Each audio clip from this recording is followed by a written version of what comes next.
যে সিসিটিভি ফুটেজটা আপনারা দেখছেন, ওখানে টাকার ব্যাগ নিতে কালো টি শার্ট পরা যে ছেলেটা ছিল সেটা ছিলাম আমি। ওয়েস্টিনের নিচে সাদা সিএফ মোটো বাইকে হেলমেট লাগানো অবস্থায় আমার সাথে কথা বলতেছিলেন একজন উপদেষ্টা। সেই উপদেষ্টা ছিলেন আসিফ মাহমুদ সজীব ভুইয়া। মোহাম্মদপুর থানার মতো একটা ছোট্ট একটা থানার একটা বৈষম্যবিরোধী ছাত্র আন্দোলনের আর সেই ছেলেবেলে মব ক্রিয়েট করতে গিয়ে ধানমন্ডি থানা ধরা খাইলো, তাদেরকে ছাড়া আনলো কি? আব্দুর রহমান মাসুদের মতো এত বড় ফিগার, এই ইন্টারন্যাশনাল নেতা ওই রকম লোকজনদেরকে ছাড়াইতে থানায় যায় কেন যায়? খোঁজ করেন, চোখের সামনে দেখতে পাচ্ছেন কারা কারা ধনী হয়ে গেছে, কিভাবে রাতারাতি ফকির বলা কোটিপতি হয়েছে, এটা ওপেন সিক্রেট। এবং এদের এইসব টাকা পয়সা আসছে থেকে এইভাবেই।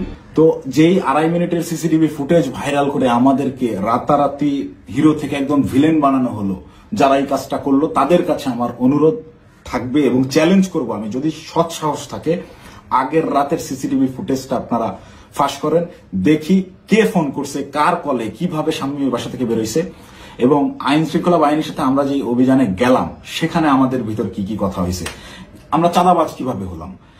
চাঁদাবাজি তো করি নাই। আসসালামু আলাইকুম, আমি সজীব ওয়াজেদ জয় বলছি। অনেকদিন পর আপনাদের সামনে সরাসরি কথা বলছি। আসসালামু আলাইকুম প্রিয় দর্শক শ্রোতা, গুরুত্বপূর্ণ সংবাদে আপনাকে স্বাগতম। আশা করি সম্পূর্ণ ভিডিও জুড়ে থাকবেন। চলুন ভিডিওতে বিস্তারিত দেখে আসি। যে সিসিটিভি ফুটেজটা আপনারা দেখছেন, ওখানে টাকার ব্যাগ নিতে কালো টি শার্ট পরা যে ছেলেটা ছিল সেটা ছিলাম আমি। ওয়েস্টিনের নিচে সাদা সিএফ মোটো বাইকে হেলমেট লাগানো অবস্থায় আমার সাথে কথা বলতেছিলেন একজন উপদেষ্টা।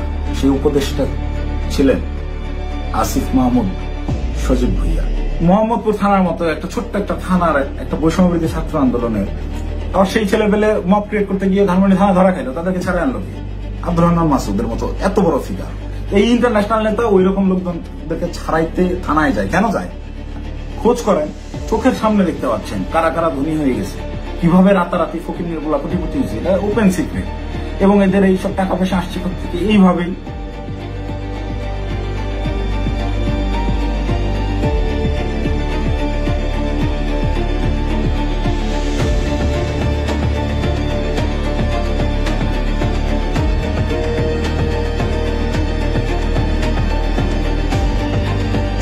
আসসালামু আলাইকুম, আমি জানে আলম অপু। সম্প্রতি গুলশানে বরিশালের এই যে নারী এমপির বাসায় চাঁদাবাজির যে ঘটনার ভিডিও ফুটেজ ভাইরাল হয়েছে, যে সিসিটিভি ফুটেজটা আপনারা দেখছেন, ওখানে টাকার ব্যাগ নিতে কালো টি শার্ট পরা যে ছেলেটা ছিল সেটা ছিলাম আমি।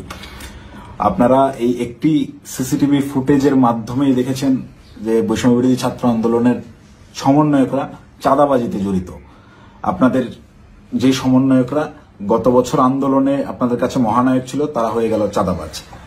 কিন্তু আমার কিছু প্রশ্ন আছে। আপনারা কি জানেন যে এই যে টাকা নেওয়ার যে ফুটেজটা, এটা সকাল 9টা থেকে 10টার ভিতরকার সময়ের মধ্যে, তার ঠিক কয়েক ঘন্টা আগে ভোর 5টার সময় ওই জোনের ডিসি ওসি সবাইকে অবগত করে একদম অফিসিয়াল প্রসেসে আইনিভাবে আইন শৃঙ্খলা বাহিনী অর্থাৎ পুলিশ বাহিনীকে সাথে করে নিয়ে স্বামীর সেই বাসায় আমরা অভিযান চালাই।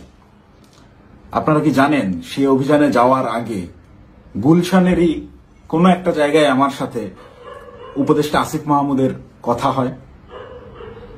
কই নিউজ মিডিয়ায় এত কিছু আসলো, এই 2 মিনিটের সিসিটিভি ফুটেজটাই কেন? আগের রাতের গোটা অভিযানের বিষয়টাকে একদম স্রেফ ধামাচাপা দেওয়া হলো কেন? ভোরবেলার সেই পুলিশ সাথে করে নিয়ে যে অভিযান চালানো হয়, ভোর 5টা থেকে 6টা পর্যন্ত টানা 1 ঘন্টা শাম্মী আহমেদের বাসায় অভিযান চলে, আইন শৃঙ্খলা বাহিনী সহ গোটা বাসা তন্ন তন্ন করে খোঁজা হয়, কোথাও শাম্মীকে পাওয়া যায় না। কিন্তু বাসা অভিযান চলাকালীন সময়ে প্রত্যেকটা জায়গায় আমরা বুঝতে পারতেছিলাম এখানে শাম্মী ছিল। তার ব্যবহৃত জিনিসপত্র, বেডের পাশে তার ফোন, তার হেডফোন, তার জুতা, এভরিথিং, তার ভ্যানিটি ব্যাগ, সবকিছু একদম স্পষ্ট বোঝা যাচ্ছিল শাম্মী এই জায়গায় ছিল। সামহাও ইনফরমেশন লিক হয়ে গেছে, সে চলে গেছে। তো যেই 2.5 মিনিটের সিসিটিভি ফুটেজ ভাইরাল করে আমাদেরকে রাতারাতি হিরো থেকে একদম ভিলেন বানানো হলো, যারা এই কাজটা করলো তাদের কাছে আমার অনুরোধ থাকবে এবং চ্যালেঞ্জ করব আমি, যদি সৎ সাহস থাকে আগের রাতের সিসিটিভি ফুটেজটা আপনারা ফাঁস করেন, দেখি কে ফোন করছে, কার কলে, কিভাবে শাম্মীর বাসা থেকে বেরোইছে, এবং আইন শৃঙ্খলা বাহিনীর সাথে আমরা যে অভিযানে গেলাম সেখানে আমাদের ভিতর কি কি কথা হয়েছে। আমরা চাঁদাবাজ কিভাবে হলাম? চাঁদাবাজি তো করি নাই।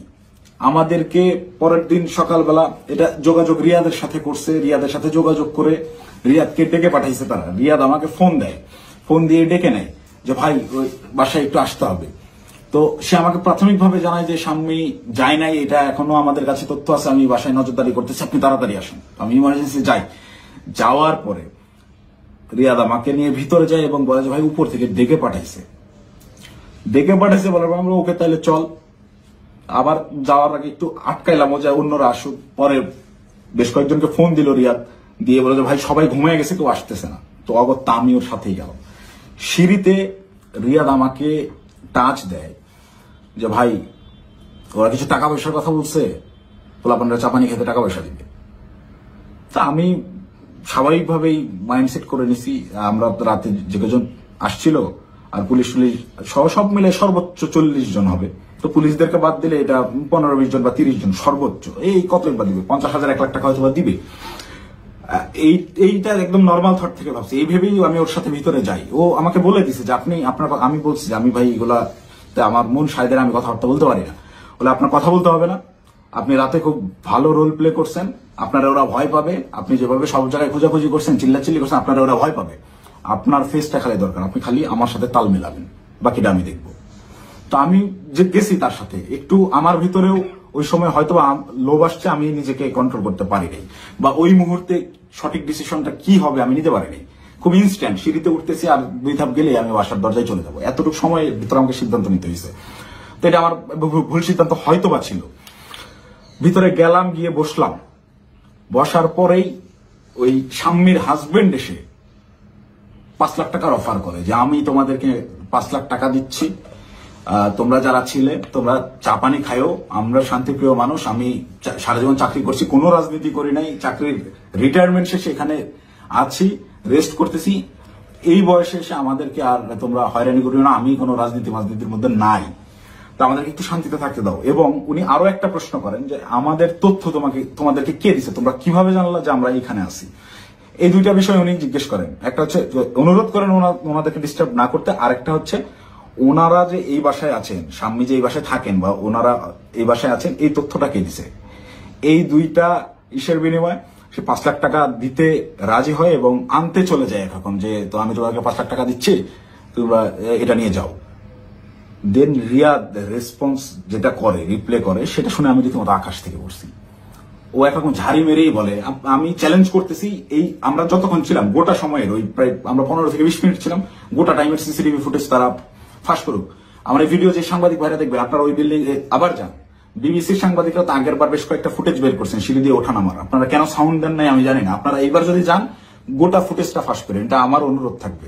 তাহলে ভাই আমি একটু বাঁচি। আমাকে যেভাবে আপনার এই চাঁদাবাজ হিসেবে পরিচয় করাইলেন, ডেকে নিয়ে ভাই টাকার ব্যাগ হাতে ধরাই দিছে, চাঁদাবাজি করতে যাই নাই, জীবনে চাঁদাবাজির কোনো রেকর্ড নেই, খোঁজ নিয়ে দেখেন, গোয়েন্দা লাগান, এভরিথিং। 1 টাকার অবৈধ সম্পদ কোথাও অর্জন করছে কিনা চ্যালেঞ্জ করবো, কেউ বের করতে পারবে না। এবং সর্বোচ্চ চেষ্টা করতেছে বর্তমান এই রাষ্ট্রযন্ত্র, সর্বোচ্চ চেষ্টা করতেছে আমাকে ভিলেন বানানোর। আমার বিরুদ্ধে কোনো এভিডেন্স পাচ্ছে না, এরকম কোনো কাজে আমি কখনোই ছিলাম না, আমাকে ডেকে নিয়ে জাস্ট ইউজ করা হয়েছে। যাই হোক, ওই প্রসঙ্গে আপাতত না যাই, ঘটনায় ফিরি। এখানে রিয়াদ রিপ্লেতে বলল যে কিসের 5 লাখ, 1 কোটির নিচে কথাই হবে না, আপনাদের মানিজ্য সব বাঁচাই দিলাম, আত্মীয় স্বজনের কাছে কালার খাইতে হইল না, জেল খাটতে হইল না, কোনো কিছু করতে হইল না। আমি ভাই রীতিমতো 1 কোটি টাকার কথা শুনে হয়েছি যতটা, তার চাইতেও বেশি হয়েছি। অকপটে বলতেছে যে আপনাদেরকে জেল খাটা লাগলো না, কিছু না, আত্মীয় স্বজনের কাছে মানহানি হলো না, মিডিয়া হইলো না, কোনো কিছু হইল না, এটার বিনিময়ে শুধু 5 লাখ। তখন একরকম মাথা ধরে উঠছে আমার যে এইটা কি তাহলে প্ল্যান ছিল। আমি ওই তখন থেকেই রাতে বিভিন্ন ক্লু পাচ্ছিলাম যে শাম্মী বাসায় ছিল। তখন আমার মাথায় খেলে যে এটা কি আসলে প্ল্যান ছিল, তাহলে কি প্ল্যান করে শাম্মীকে এরা সেফ এক্সিট দিছে এবং সেফ এক্সিট দেওয়ার বিনিময়ে এখানে কোটি টাকা নিতে আসছে। মাথায় যখন প্রশ্নটা ঘুরপাক খায়, আমি ওখান থেকে একটু উঠে চলে যাই যে আমি এইসব টাকা পয়সার ডিলিং আমি থাকবো না। তখন আবার আমার মাথায় এইটা খেলে যে আমি তো রিয়াদের সাথে আসছি, রিয়াদ আমার সহযোদ্ধা, সে আমার পূর্ব পরিচিত। তাকে এখানে একা রেখে আমি কিভাবে চলে যাই একটা আওয়ামী লীগের এমপির বাসায়? একে তো গুম করে দিতে পারে বা এর যে কোনো বিপদ হতে পারে। ওর সেফটির কথা চিন্তা করে ওকে আমি একা রেখে চলে গেলে ওর বিপদ হতে পারে, এই চিন্তা করে আমি আবার ব্যাক আসি না। যাই হয় হোক, আমাকে রিয়াদকে নিয়ে যেতে হবে, রিয়াদকে আমাকে তাড়াতাড়ি এখান থেকে বের করতে হবে। তো ওদের কথা, ওরা বার্গেনিং চালাতেই আছে। ওটা 1 কোটি থেকে 50 লাখে নামে, 50 লাখের থেকে ওই 50-50 করবে, 25 এখন নেবে, 25 করে বিভিন্ন রকম বার্গেনিং করতে থাকে। গোটা সিসিটিভি ফুটেজ দিলেই আপনারা দেখতে পাবেন। তো আমি যত ফাস্ট করা যায় এখান থেকে বেরোতে পারলে পারছি। তো আমি রিয়াদকে বারবার কানে কানে বলতেছি, তুই এরকম পাগলামি করিস না, তুই থাম। রিয়াদ আমাকে বারবারই বলে, আপনি চুপ থাকেন, দেখেন আমি কি করি, আপনি চুপ থাকেন, আমি দেখেন কি করি। তো আমি সাহস আর পাচ্ছিলাম না। উনি একটা সময় করলেন কি, পাশের রুমে গেলেন, পাশের রুমে গিয়ে কাউকে একটা ফোন দিলেন। সর্বোচ্চ 30 সেকেন্ড বা 1 মিনিট পরে একটা লোক আসলেন, এসে বেল চাপলেন। দরজা খুলতেই বাইরে থেকে একটা টাকার ব্যাগ দিল। টাকার ব্যাগটা নিয়ে গেটটা লাগাই দিলেন। ওই টাকার ব্যাগটা সোজা এনে আমার পাশে উনি রাখলেন। আমার পাশে ছোট একটা টেবিল ছিল, রাখতেই পাশ থেকে রিয়াদ আমাকে বলতেছে, আপনার তো কাঁধে ব্যাগ আছেই, তাহলে ওটা ব্যাগে ভরে ফেলেন। তো আমার ব্যাগের ভিতরে খাবার ছিল। আমি সারা রাত ধরে জেগেছিলাম, এখানে অভিযান চালাই বাসায় যাচ্ছিলাম, খাওয়া দাওয়া করিনি। সকালে খাওয়ার জন্য খাবার কিনছি, খাবারটাও খাইতে পারিনি। এই খাবারটা বের করে রেখে টাকাটা ব্যাগে বললাম ভরে, আমি রিয়াদকে বলতেছি চল উঠি। রিয়াদ তখন নতুন আবার কাহিনী শুরু করলো যে না, এই 10 লাখ টাকা নিয়ে যাওয়া যাবে না। সে তখন বিভিন্ন এই নেয় বিনয়, আরো টাকা দেন, আপনি টাকা লাগলে ম্যানেজ করেন। সে টাকা ছাড়া উঠবেই না। তাকে একরকম অনুরোধ করে আমি এই জায়গা থেকে তুলি যে ভাই, তুই আর ঝামেলা বাড়াইস না, তুই চল।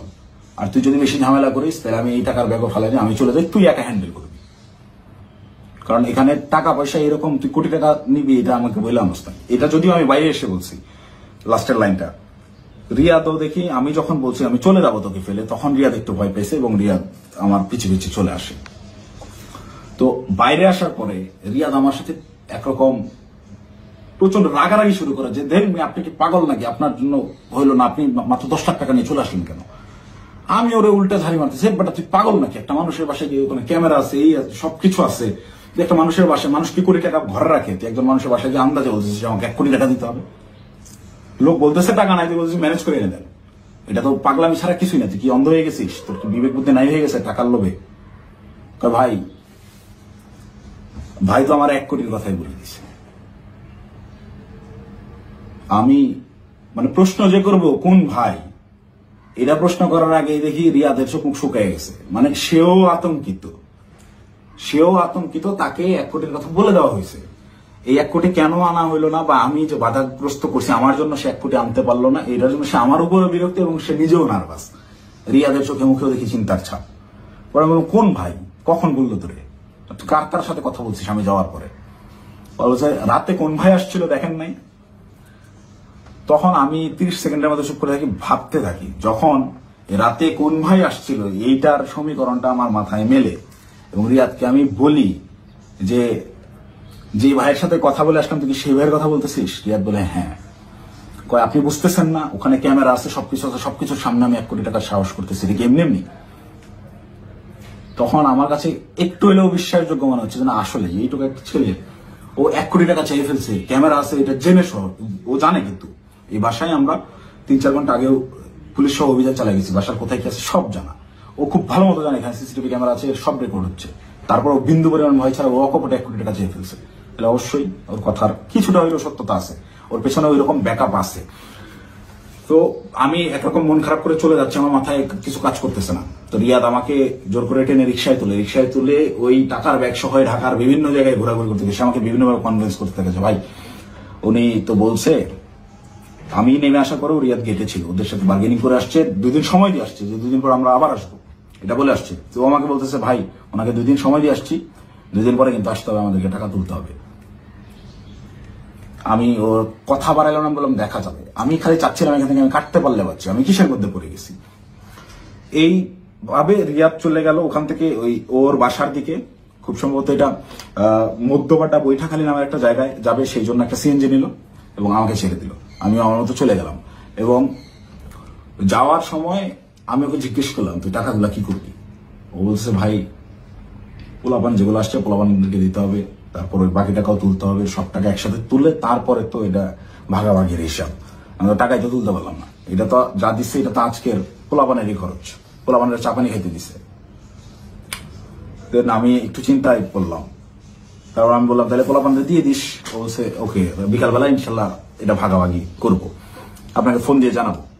তো বিকালে আমি এর মধ্যে আমি বেশ কয়েকজনের সাথে রাতে যারা ছিল তাদের বেশ কয়েকজনের সাথে যোগাযোগ করি এবং তাদের কথাবার্তা আমি সরাসরি স্বীকার করি নাই বা বলি নাই যে রিয়াদ এরকম করছে। তাদেরকে আমি বিভিন্নভাবে ঘটনাটা সম্পর্কে অবগত করার চেষ্টা করি, যেহেতু এরকম কিছু হয়েছে কিনা বা রিয়াদ কোনো টাকা পয়সা দিয়েছে কিনা।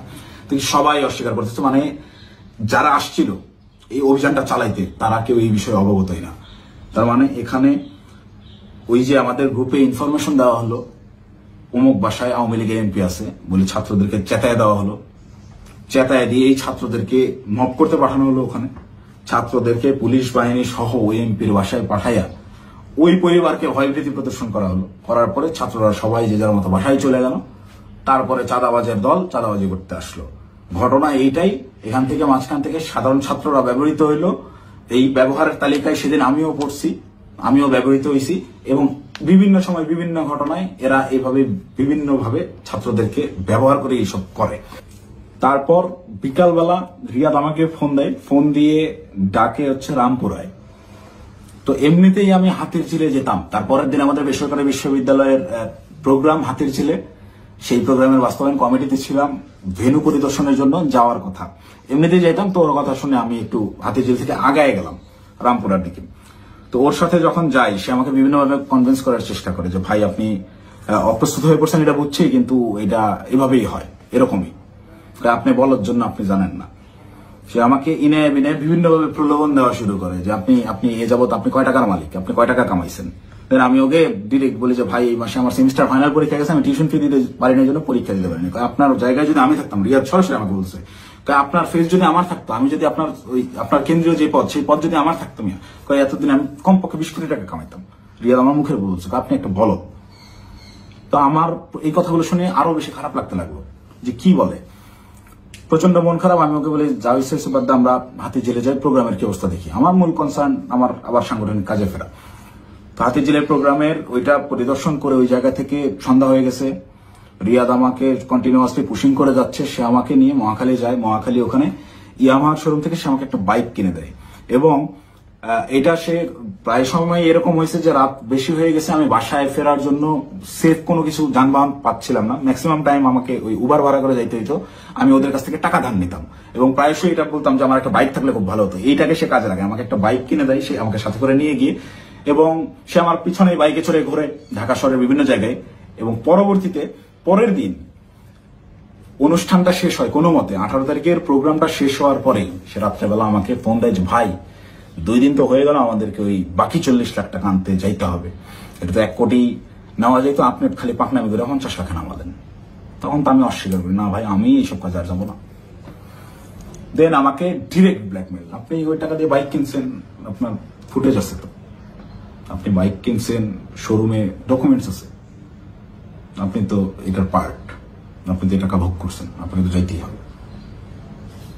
তখন আমার মাথা রীতিমতো কাজ করা বন্ধ হয়েছে যে আমি তো পুরো ট্র্যাপে ফেসে গেছি। আই হাই, বাইকটাই আমি কেন নিলাম, আমার ভোটার আইডি কার্ডটাই ওখানে আমি কেন দিলাম, আর এই হারামজাদাটাকে আমি গেলামই বা কেন? প্রচন্ড রকম আফসোস শুরু হলাম, আমি এই কিসের মধ্যে পড়লাম এরকম ভাবতে হবে। সারা রাত আমার ঘুম হয় নাই। আমার ফেসবুকে গেলে এখনো ওই দিন আমার দেওয়া যে স্ট্যাটাসটা, আমি প্রচন্ড মেন্টাল ট্রমায় আছি। তার আগের রাত সারা রাত ধরে গত বছর জুলাইয়ের সেই আন্দোলনের স্মৃতিগুলা, এই আমার ভাইদের রক্তাক্ত সেই দেহগুলা, এই গুলি চালানোর দৃশ্যগুলো সবকিছু আমার চোখের সামনে ভাসতে থাকে। আমার ভাই সারা রাত ঘুমায় নাই যে কি করলাম, কি হচ্ছে, কি এটা কি। মানে আমি পরের দিন সকালে এটা পোস্টও করছি যে আমি প্রচন্ড মেন্টাল ট্রমায় আছি, জুলাইয়ের ওই স্মৃতিগুলো আমার মাথা থেকে যাচ্ছে না, আমার চোখের সামনে ভাসতেছে, আমি ঘুমাইতে পারতেছি না, নিজেকে অসহায় লাগতেছে, এই ধরনের একটা পোস্ট করছিলাম।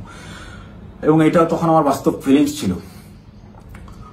আর উপরে এর আবার রিয়াদের ফোন আসেই, কখন বেরোবেন, কখন আসতেছেন, এই এরকম করতে করতে সন্ধ্যাবেলা আমি বাংলা মোটর অফিসে গেলাম। সেখানে একটা প্রেস ব্রিফিং করা হয় 18 তারিখের প্রোগ্রামে, বেশ কিছু প্রবলেম ছিল সেগুলো নিয়ে। প্রেস ব্রিফিং শেষে রিয়াদ আমাকে বলে উপরে ওয়াটারফল রেস্টুরেন্টে গিয়ে আপনি বসেন, আপনার সাথে কথা আছে।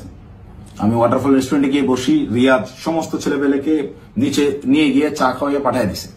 পাঠিয়ে দিয়ে সে ওয়াটারফলে আসে এবং আমাকে বলে যে সোজা সাপটা এখন যাইতে হবে, গিয়ে টাকাটা নিয়ে আসতে হবে। আমাকে 2 দিন সময় দেওয়া হয়েছে, 2 দিন পার হয়ে গেছে, আর কোনোভাবে কালক্ষেপণ করা যাবে না, প্রচুর চাপ আসতেছে, আপনি চলেন। তো আমি এরকম চিপাই পড়ে গেছি। ওর কথা শুনে আমি ওই জায়গায় যে রেস্টুরেন্টে বসছি ওইখান থেকে বের হওয়ার অপশন নাই। তো আমি বাধ্য হয়ে বললাম আচ্ছা চল দেখা যাক। তো এই দিন গিয়ে আমি সর্বোচ্চ চেষ্টা করছিলাম যে কিভাবে এটা এড়ানো যায়। আমি ওই গেটের সামনেই হোন্ডা থামায় ভিতরে ঢুকে দারোয়ানের সাথে কথাবার্তা বলে ওদের উপরে গিয়ে দুইটা বেল চেপে আমি খালি ওরা টানতেছি, যারা বাসায় নেই আয়, তুই দরজা খুলবে না, আয় আয়, এই বলে ওকে বের করে নিয়ে আসছি। নিয়ে আসার পরে আবার হোন্ডা টান দিয়ে চলে আসছি। তারপর থেকে ওই দিন থেকে আমি ওর সাথে যোগাযোগ করা বন্ধ করে দিছি। টানা 2 দিন ওর সাথে আর যোগাযোগ করি নাই। ও আমাকে মেসেজ দেয় বিভিন্ন ভাবে, আমি যে টাকা নিছি আমাকে যে ট্র্যাপে ফালানো হচ্ছে এইটা বারবার সে উল্লেখ করার চেষ্টা করে। আমাকে মেসেজ করে, ভাই টাকা নিয়ে হারায় গেলেন, খোঁজ নাই কেন? প্রত্যেকটা মেসেজে টাকা শব্দটা মেনশন করে, যেন পরবর্তীতে সেটা স্ক্রিনশট আমার বিরুদ্ধে ব্যবহার করতে পারে বা আমাকে বোঝায় যে তুমি যে টাকা নিছো এটা কিন্তু এভিডেন্স আছে। আমাকে ব্ল্যাকমেল করার চেষ্টা করে। তো আমি রিয়াদের মেসেজ রেসপন্স করা অফ করে দিলাম একটা সময়। এবং যখন দেখলাম আমি ট্র্যাপে ফেসে গেছি এবং ওরা যা বলে আমাকে তাই করতে হবে, তখন আমি রিয়াদের সাথে সম্পূর্ণরূপে যোগাযোগ করা বন্ধ করে দিই এবং রিয়াদকে বলি, তুই যদি আমাকে এইগুলো নিয়ে চাপ দিস তাহলে আমি কিন্তু সমস্ত কিছু ফাঁস করে দেবো এবং ওই বাসায় তুই যদি আরেকবার যাস আমি এখনই ওই বাসার লোককে ফোন দিব, সে যেন থানায় বলে রাখে, পুলিশ দিয়ে তোদের যেন ধরায় দেয়, অথবা এই সিসিটিভি ফুটেজ যেন ফাঁস করে দেয়, আমার যা হবে হবে, তোদের এইসব আমি আর মানতে পারতেছি না।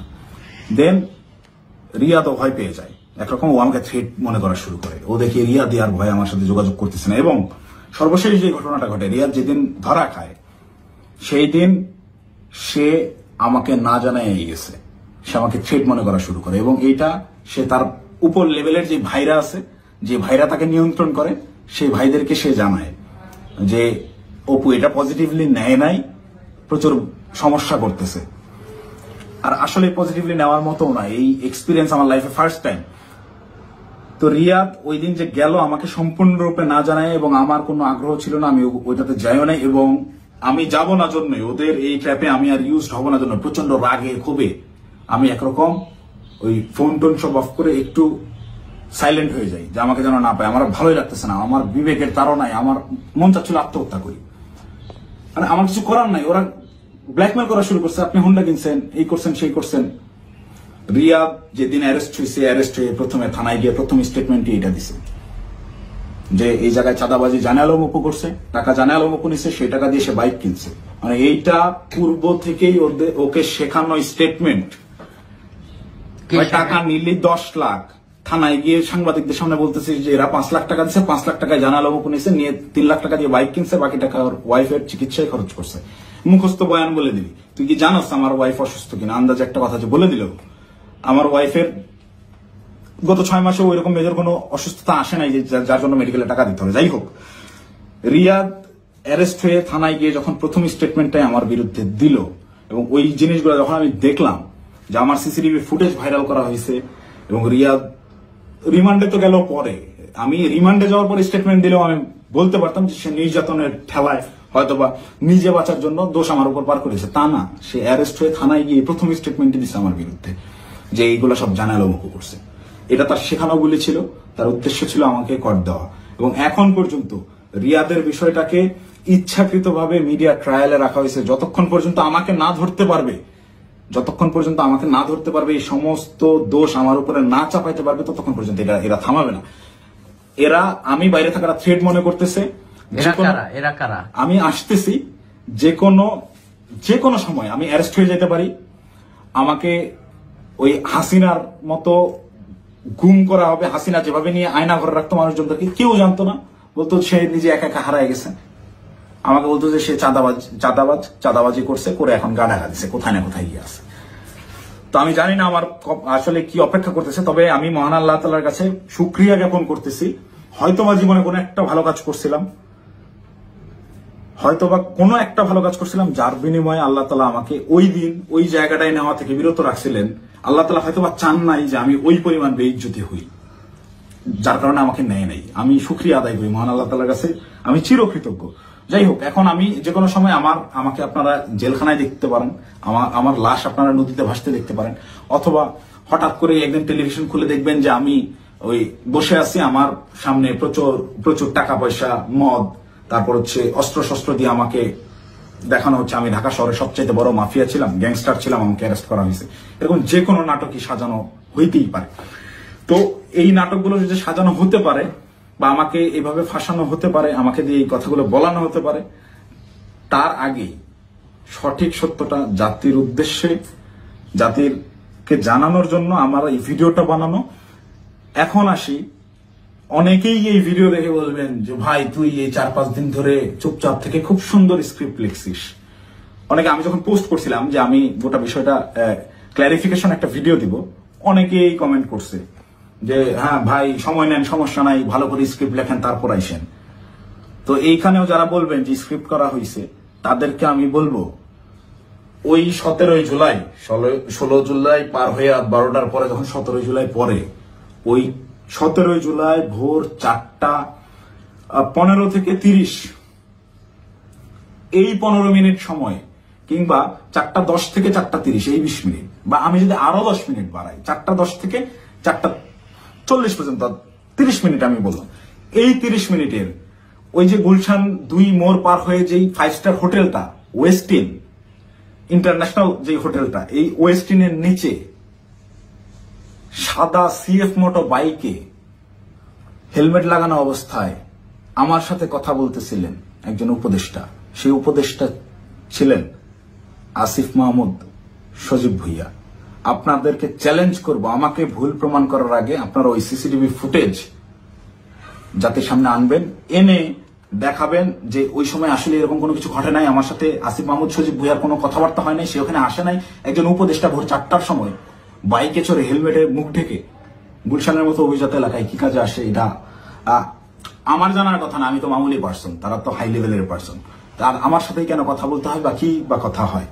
এবং ওই যে রিয়াদ বলল রাতে যেই ভাই আসছিল, এবার সমীকরণটা আপনারাই মিলাম যে রাতে কোন ভাই আসছিল, কোন ভাইয়ের সাথে আমার কথা হয়েছে, এবং কোন ভাইয়ের কথা রিয়াদ ইন্ডিকেট করছে। শুধু ওই ভাই না, আরো যেসব ভাই আছে সব ভাইরাই এটাতে জড়িত, এবং এটা ওপেন সিক্রেট। এই সকল ভাইরা, এই যে আমাদের আসিফ মাহমুদ সজীব ভুইয়া ভাই সেদিন যে সিএফ মোটো বাইকটা নিয়ে আসছে, এই রাত্রেবেলা বাইক রাইডিং করতে সে গুলশানে আসছে, ওই ওয়েস্টিনে 5 স্টার হোটেলে ছাড়া সে বসে না কোথাও। সে ওই গত বছর জুলাইতেও 50,000 60,000 টাকা দামের সেকেন্ড হ্যান্ড একটা স্কুটি চালাইতো, এখন সে সিএফ মোটো চালায়। যাই হোক, এটা চোখের সামনে আপনাদের কে কি করছে, আঙ্গুল ফুলে কলা গাছ কিভাবে হয়েছে, যে সকল ছেলেপেলেরা ওই হলে থাকতে পারতো না ছাত্রলীগের যন্ত্রণায়, বাইরে বাসা ভাড়া নিয়ে থাকবে, বাসা ভাড়ার টাকা থাকতো না, বিভিন্ন রাজনৈতিক নেতাদের কাছ থেকে টাকা ধান নিয়ে থাকতে হইতো, ডোনেশনে যাদের ম্যাচ ভরা চলছে, তারা এখন ডুপ্লেক্স বাড়িতে থাকে, নিজস্ব গাড়িতে চলাফেরা করে। এটা গোটা জাতি জানে। আমি আসলে এমনিতেই তো আমাকে যথেষ্ট পরিমাণ ট্র্যাপে ফেলানোর চেষ্টা করতেছে, তো আমার মনে হয় যে এই বিষয়গুলো ক্লিয়ার না করে গেলে আমাকে দিয়ে ওরা যে কোনো স্টেটমেন্ট দেওয়া হতো। একটা ছোট্ট ক্লু দিই, রিয়াদের সাথে অ্যারেস্ট হওয়া যেই 4টা ছেলে, এই 4টা ছেলে এই ঘটনার কোনো কিছুই জানে না। এই 4টা ছেলেকে রিয়াদ একইভাবে আমাকে যেরকম বলছে ওই সাময়িকা পাওয়া গেছে আপনি আসেন এই বলে নিয়ে যে ব্যবহার করছে, ওই আমাকে খালি বলছে যে আপনি রাতে অনেক ভালো ভূমিকা রাখছেন, আপনার ফেসটাই আনাফ, আপনারা দেখলেই ভয় পাবে ওরা। ঠিক তেমনি ভাবে একটা ছেলে পেলে নিয়ে গেছে যে তোদের কিছু করতে হবে না, তোরা খালি চুপচাপ দাঁড়ায় থাকবি, যা করার আমি করবো, এইরকম কোন একটা প্রলোভন দিয়ে এই ছেলেগুলোকে নিয়ে গিয়ে ফাঁসাইছে। ফাঁসানোর পরে এরা রিমান্ডে গেল। এরা কেউ হত্যা করছে ভাই, 10 দিনের রিমান্ড কেন লাগবে? 10 দিনের রিমান্ড এই কারণেই চাওয়া হয়েছে, বা 7 দিনের রিমান্ড এই কারণেই দেওয়া হয়েছে যে ঠিক ততক্ষণ পর্যন্ত এদেরকে জিজ্ঞাসাবাদ করা হবে যতক্ষণ পর্যন্ত এরা তাদের দেওয়া স্ক্রিপ্টেড দেওয়া বক্তব্য নিজেরা প্রকাশ না করতেছে। ভাই, এই একটা চাঁদাবাজি সিসিটিভি ফুটেজ সব আছে, এইটা তদন্ত করতে 7 দিনের রিমান্ড লাগে না, এটা বুঝতে রকেট সায়েন্স লাগে না। এখন ওই ছেলেগুলা যারা চাঁদাবাজিতে মানে গোটা ঘটনার সাথে কোনোভাবেই কানেক্টেড না, এই ছেলেগুলা আমি নিউজ দেখলাম প্রাথমিকভাবে স্বীকার করে নিচ্ছে চাঁদাবাজিতে জড়িত থাকার কথা। তারা জড়িত না থেকেও জড়িত থাকার কথা স্বীকার করে নিচ্ছে। মানে এদের উপরে কি পরিমাণ চাপ আসছে হিসাব করে দেখেন, আপনারা ভেবে দেখেন। তো আমার মাথায় এইটাই ঘুরতেছে যে আমাকে ধরার পরে আমাকে কি পরিমাণ চাপ প্রয়োগ করবে, আমাকে কি না কি বলাবে। তো এইসব কি না কি বলা, ওদের ওইসব প্যাচের মধ্যে আমি আর নাই। আমি সত্যটা বলে গেলাম, এখন যদি আমাকে গুম করে, আমাকে খুন করে, যাই করুক, আমি ভিডিওতে যা বলে গেলাম এটা শতভাগ সত্য, আমি দায়িত্ব নিয়ে বলতেছি। আমি আপনারা অনেকেই আমার পরিচিত মানুষজনদের ভিতরে অনেকেই ভিডিওটা দেখবেন যারা আমার সহযোদ্ধা, যারা আমার সাথে এতদিন চলাফেরা করছেন এবং যারা আমার সম্পর্কে জানেন, যারা আমার শুভাকাঙ্ক্ষী, তারা অবশ্যই এই কথাগুলো বিশ্বাস করবেন। তারা জানেন আমি ওই রকম দুর্নীতির সাথে যুক্ত হতেই পারি না, এবং আমাকে তারাও ইউজ করে সুবিধা করতে পারে নাই। সুবিধা করতে পারে নাই জন্যই আমাকে আটকে দেওয়ার এত চেষ্টা। তো আমি যদি গুম হয়ে যাই, খুন হয়ে যাই, নিখোঁজ হয়ে যাই, যাই হোক, আমাকে যাই করুক, আপনারা দয়া করে এই সত্যটা জেনে রাখবেন, এইটাই প্রচার করবেন। অপু চাঁদাবাজ ছিল না, এবং জুলাইকে বিক্রি করে চাঁদাবাজি যারা করতেছে, যারা ধনী হইছে, ফকির পোলারা কোটিপতি হইছে, তাদের বিরুদ্ধে আওয়াজ তুলতে গিয়ে অপু নিজেই চাঁদাবাজ হয়ে গেছে, ষড়যন্ত্রের শিকার হয়ে। ভাই আমি যদি চাঁদাবাজি করতাম, ভাই এই 1 মাস আগে আমার ইউনিভার্সিটিতে আমার সেমিস্টার ফাইনাল পরীক্ষা গেল, মাত্র 60 থেকে 70,000 টাকার মতো আমার ডিউ ছিল। এই 60-70,000 টাকা আমি দিতে পারিনি, এই জন্য পরীক্ষা দিতে পারিনি। আমি এনসিপির পদযাত্রায় গেলাম 5 তারিখে পদযাত্রা আমার জেলায় ছিল, আমি 4 তারিখে গেছি। আত্মীয় স্বজন, বাসার ফ্যামিলি মেম্বার সবাই জানে যে আমি আমার জেলায় সমাবেশ, এই কারণে আমি পরীক্ষা দিচ্ছি না। আসলে আমি টাকার অভাবে পরীক্ষা দিইনি। আপনার ইউনিভার্সিটিতে খোঁজ নিয়ে দেখেন, আমার পোর্টালে গিয়ে দেখেন আমার ডিউ কত টাকা। আমি রেজিস্ট্রার স্যারকে মেইল করছিলাম যে স্যার আমাকে পরীক্ষা দেওয়ার পারমিশন দেওয়া যায় কিনা, তারা আমাকে পরীক্ষা দেওয়ার পারমিশন দেয় নাই ডিউ রেখে।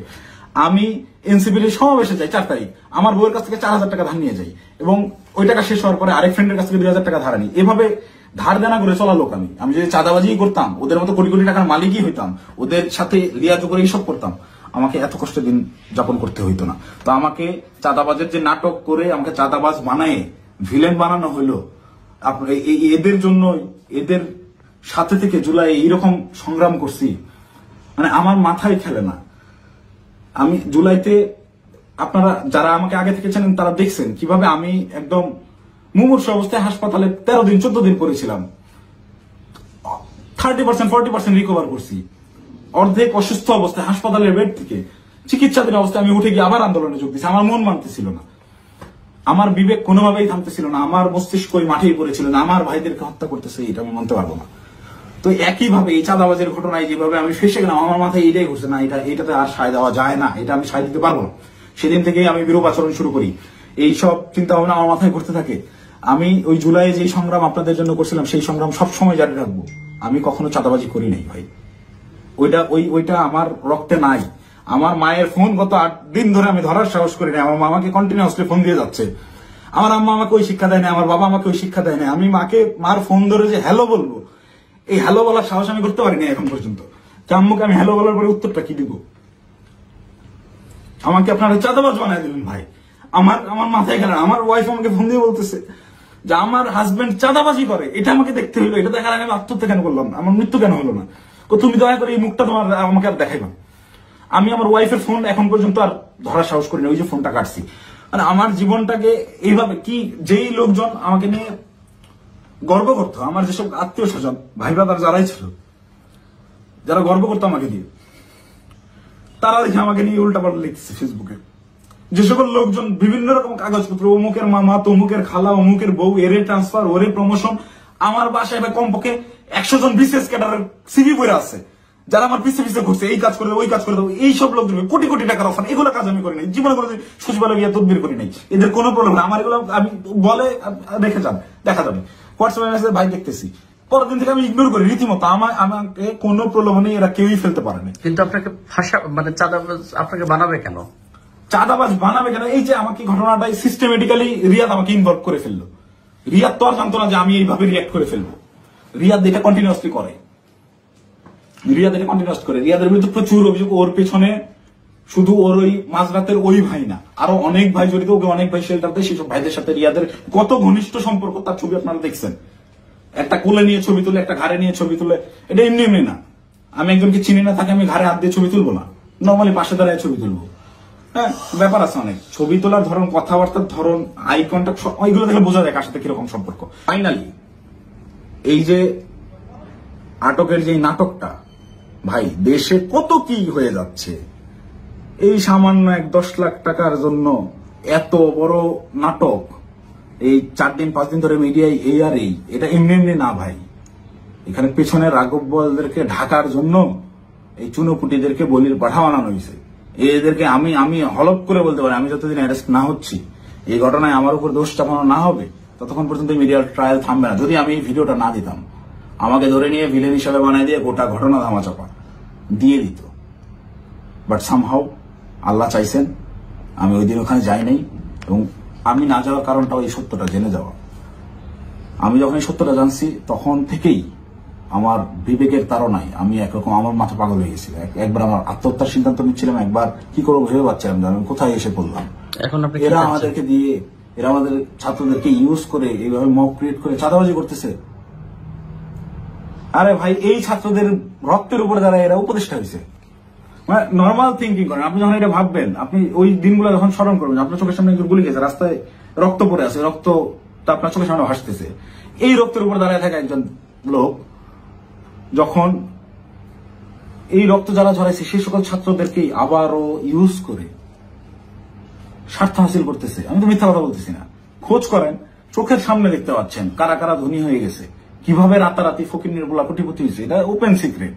এবং এদের এইসব টাকা পয়সা আসছে থেকে এইভাবেই প্রত্যেকটা গ্রুপ, এই যে মোহাম্মদপুর থানায় আহ্বায়ক গ্রেফতার হইল, মোহাম্মদপুর থানার মতো একটা ছোট্ট একটা থানার একটা বৈষম্যবিরোধী ছাত্র আন্দোলনের আহ্বায়ক, যে ভোলা থেকে উঠে আসছে একটা ছেলে, সবাই মাত্র পলিটেকনিক পাশ করে আসছে, অনার্সে ভর্তি হয়েছে, বিএসসি করতে ভর্তি হয়েছে, এই ছেলে ঢাকা ইউনিভার্সিটিতে পড়ুয়া স্টুডেন্টের কাছে 1 কোটি টাকা চাঁদা চাচ্ছে। আবার সেই ছেলে পেলে মব ক্রিয়েট করতে গিয়ে ধানমন্ডি থানা ধরা খাইলো, তাদেরকে ছাড়া আনলো গিয়ে। আব্দুল রহমান মাসুদের মতো এত বড় ফিগার, আব্দুল রহমান মাসুদ তো এখন ইন্টারন্যাশনাল নেতা হয়ে গেছে। সে একটা সেদিন একটু ইসে দেখলাম, সে বলছে আমাকে দেশের সবাই চিনে, ইন্টারন্যাশনাল নেতারাও চিনে, সে ইন্টারন্যাশনাল নেতা হয়ে গেছে। তো এই ইন্টারন্যাশনাল নেতা ওই রকম লোকজনদেরকে ছাড়াইতে থানায় যায়, কেন যায়? ওই রাব্বি নাম ছিল ছেলেটার, মোহাম্মদপুরের রাব্বি, ওই রাব্বি যদি কট খায় ওই জায়গায়, আব্দুল রহমান মাসুদের নামটা ফ্ল্যাশ হয়ে যায়। আব্দুল রহমান মাসুদকে, ওই রাব্বিকে সেভ করতেই হবে, কিচ্ছু করার নাই। সে মিডিয়ার সামনে ওই জায়গায় তোপের মুখে পড়ছে আন্নান মাসুদ, তাও রাব্বিকে ছেড়ে আসে নাই, পুলিশের সাথে নেগোসিয়েশন করে নিয়েই আসছে রাব্বিকে তারা ছাড়বে না। কিন্তু এই ঘটনাটাই আমি তো ধরা ছোঁয়ার বাইরে ছিলাম, রিয়াদকে তারা সেভ দিলেও আমি তো বাইরে ছিলাম, যে কোনো মুহূর্তে ফাঁস করতে পারি। এই ভয়ের জায়গা থেকে রিয়াদকেও আর বাঁচায় নাই যে দুইটাকেই আটকাতে হবে। আমাকে ধরার জন্য সর্বোচ্চ চেষ্টা করতেছে। আমি কতক্ষণ বাইরে থাকবো, কতক্ষণ টিকে থাকবো আমি জানি না, যে কোনো সময় আমার যে কোনো কিছু হয়ে যেতে পারে। তো আমি গোটা জাতির কাছে সত্যটা বলে গেলাম, এবং সেই দিন সিদ্ধান্তহীনতায় হোক কিংবা লোভের বশবর্তী হয়ে হোক, আমি যে ভুল কাজটা করে ফেলছি, রিয়াদের প্ররোচনায় করে ওই জায়গায় বাসায় ওনাদের দেওয়া ওই টাকাটা হাতে নিয়েছি, এইটার জন্য আমি গোটা দেশবাসীর কাছে ক্ষমা প্রার্থী, এবং আমি আমার দোষ স্বীকার করে নিচ্ছি। এবং আমি প্রচলিত আইন অনুযায়ী, যেহেতু আমার নামে মামলা হয়েছে, আমি বিচার ফেস করতে রাজি আছি। আসসালামু আলাইকুম, আমি সুজিব ওয়াজেদ জয় বলছি। অনেকদিন পর আপনাদের সামনে সরাসরি কথা বলছি। প্রথমে আমার আপনাদের প্রতি কিছু প্রশ্ন আছে। আজকে কি আপনারা ভালো আছেন? আজকে কি আপনারা বাংলাদেশে নিরাপদ আছেন? আজকে কি স্বাধীন আছেন? আজকে কি এই অবৈধ সরকারের বিরুদ্ধে আপনারা মুখ খুলে কথা বলার সাহস পান? আজকে কি বাংলাদেশের পক্ষে, বাংলাদেশের স্বাধীনতার পক্ষে আপনারা মুখ খুলে কথা বলার সুযোগ পান, নাকি গ্রেফতার হন? গত 1 বছর ধরে এই অবৈধ অনির্বাচিত রাজাকারদের সরকার অবৈধভাবে ক্ষমতা দখল করে আছে।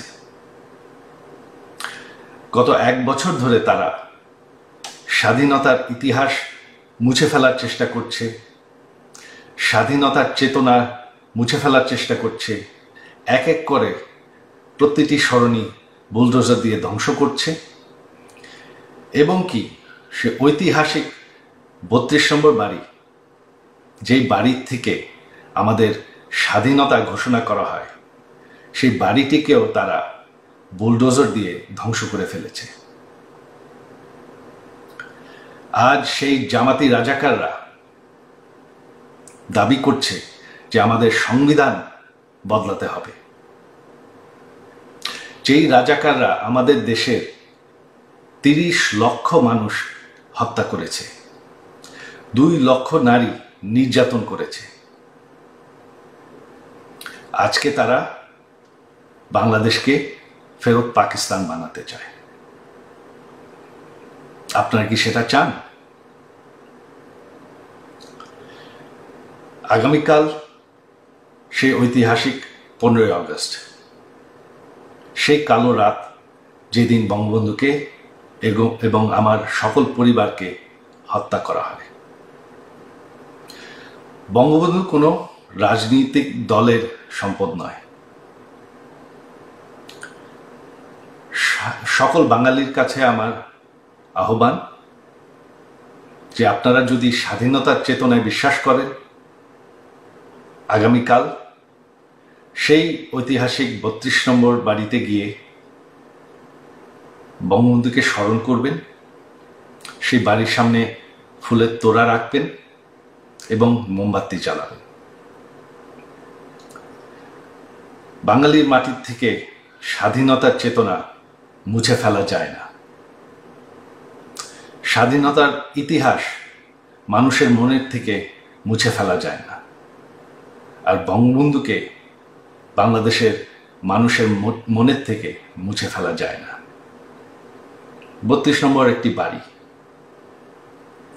বাড়িটি আর নেই, তবে সেই ৩২ নম্বর ধানমন্ডি ঠিকানাটি এখনো আছে, সেই মাটিটি এখনো আছে। আর মাটি কোনোদিন মুছে ফেলা যায় না, চেতনা কোনোদিন মুছে ফেলা যায় না। আর আমার বিশ্বাস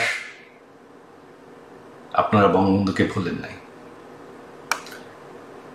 তো এটাই আমার আহ্বান, আপনারা একটু সাহস করে যাবেন, এখন আর ভয় পাওয়ার কিছু নাই। এই অবৈধ সরকারের, এই রাজাকারদের সরকারের সময় শেষ হয়ে এসেছে। বাংলাদেশের মাটির থেকে কোনোদিন ৭১-এর ইতিহাস মুছে ফেলা যাবে না, বঙ্গবন্ধুকে মুছে ফেলা যাবে না। জয় বাংলা। দর্শক শ্রোতা, কমেন্ট বক্সে আপনার লিখতে পারেন, কমেন্ট বক্সে আপনার মতামত।